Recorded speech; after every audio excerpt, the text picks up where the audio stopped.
Hi there guys, welcome to another video looking at some of the questions from the Edexcel November 2014 non-calculator paper, and here we're looking at question 7, which is one of my favourite topics in maths actually. It's where for one of the first times in the paper you begin to combine some of your knowledge both from some shape topics and also with some of your algebra skills into a question that kind of tests your ability to do all of those things together.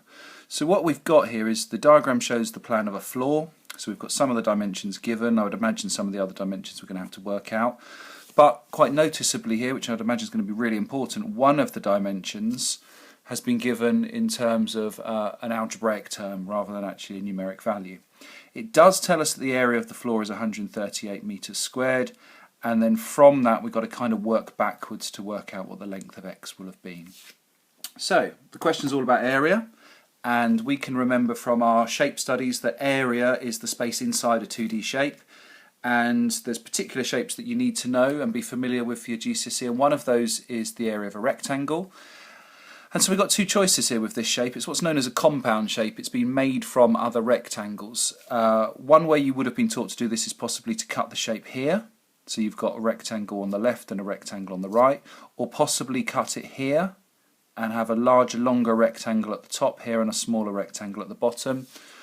What I would like to do, particularly with this question, is I would like to imagine that on the bottom left-hand corner here we had that missing chunk, and therefore we've got an overall large rectangle, and I'll show you why that's going to be an easier way to get to the answer than maybe some other methods which would still work if you've tried them.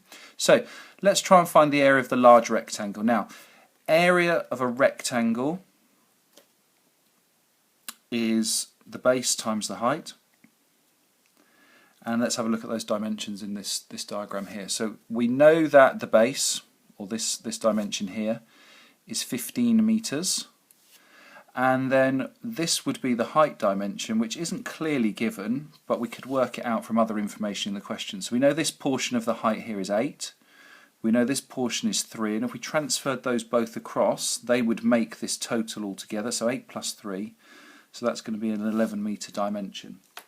So we can now calculate the area of the large rectangle, which includes this imaginary corner piece, which we don't actually have.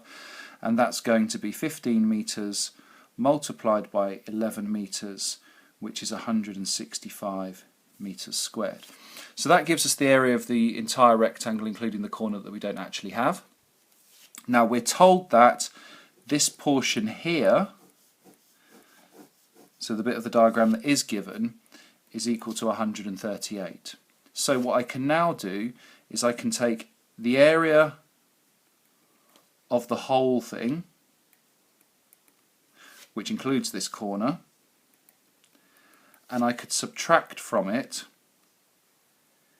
the area known, which is the shaded bit I just showed you here, which is 138. So let's do 165 take away 138, that's going to give us 27 meters squared. And then if you're thinking about this logically, if the whole thing was 165, if this portion was 138, then the portion in here, the bit that we don't actually have, is 27 meters squared. So what we now have is, if you like, a smaller rectangle there that doesn't actually exist in the real diagram, but it does for the purposes of our dimensions. A smaller rectangle there.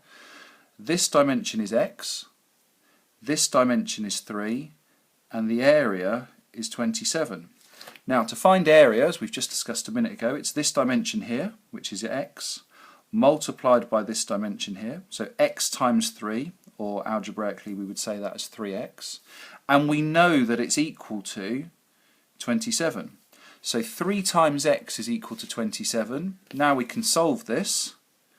I want to solve for x, I want to find the value of x. It's currently being multiplied by 3, so I'm going to divide by 3 to eliminate that part of it. So I've got to do that to both sides. So x is equal to 9, and the meters unit would be there. That's all guys, thanks.